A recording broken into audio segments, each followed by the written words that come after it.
Hello बच्चों। तो बच्चों देखो, ये हमारे पास क्वेश्चन है कि हमारे पास कोई दो टर्निंग फोर्क है और दोनों के दोनों वाइब्रेट कर रहे हैं सेम एम्पलीट्यूड के साथ, ठीक है।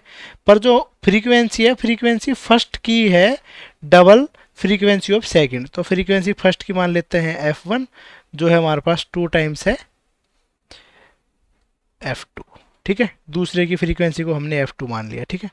तो एक कंडीशन हमारे पास ये गिवन है, ठीक है।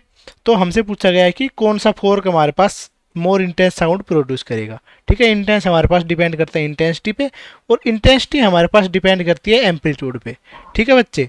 एम्पलीट्यूड हमारे पास दो टाइप के होते हैं। एक तो हमारे पास होता है डिस्प्लेसमेंट का एम्पलीट्यूड। तो यहाँ पे जो सेम एम्पलीट्यूड है वो है डिस्प्लेसमेंट की का एम्पलीट्यूड सेम है, ठीक है। पर हमारे पास जो प्रेशर का एम्पलीट्यूड है वो दोनों के अंदर डिफरेंट होगा, क्योंकि फ्रीक्वेंसी दोनों का डिफरेंट है। तो प्रेशर के एम्पलीट्यूड का हमारे पास फॉर्मूला क्या होता है?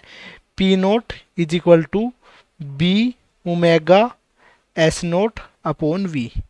यहाँ पे वी हमारे पास होती है वेलोसिटी, बी होता है बल्क मॉडुलस, और एस नोट होता है डिस्प्लेसमेंट का एम्पलीट्यूड। जो हमारे पास सेम है वो ये एम्पलीट्यूड सेम है, एस नोट वाला एम्पलीट्यूड, ठीक है। ओमेगा को हम लिख सकते हैं फ्रीक्वेंसी की फॉर्म में B into 2 pi F S naught upon V. तो हमारे पास ये डिपेंड करने लग गया है अभी फ्रीक्वेंसी पे भी।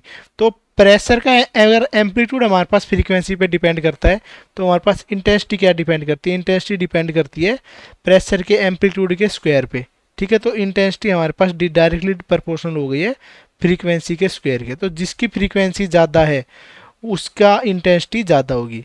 तो intensity of 2 is more than intensity of 1, ठीक है। तो जो सेकंड सोर्स है वो ज़्यादा इंटेंस साउंड प्रोड्यूस करेगा। आई होप आपको समझ में आया हो, and best of luck for your future.